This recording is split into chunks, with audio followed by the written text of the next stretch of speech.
كذبت عاد فكيف كان عذابي ونذر. ആദ് സമുദായം സത്യത്തെ നിഷേധിച്ചു കളഞ്ഞു. എന്നിട്ട് എന്റെ ശിക്ഷയും എന്റെ താക്കീതുകളും എങ്ങനെയായിരുന്നു എന്ന് നോക്കുക. إنا أرسلنا عليهم ريحا صرصرا في يوم نحس مستمر. വിട്ടുമാറാത്ത ദുശ്ശകുനത്തിന്റെ ഒരു ദിവസത്തിൽ ഉഗ്രമായ ഒരു കാറ്റ് നാം അവരുടെ നേർക്ക് അയക്കുക തന്നെ ചെയ്തു. تنزع الناس كأنهم أعجاز نخل منقعر. കടപുഴകി വീഴുന്ന ഈന്തപ്പന തടികളെന്നോണം അത് മനുഷ്യരെ പറിച്ചെറിഞ്ഞുകൊണ്ടിരുന്നു.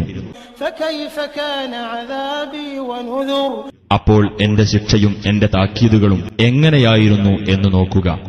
ولقد يسرنا القرآن للذكر فهل من مدكر.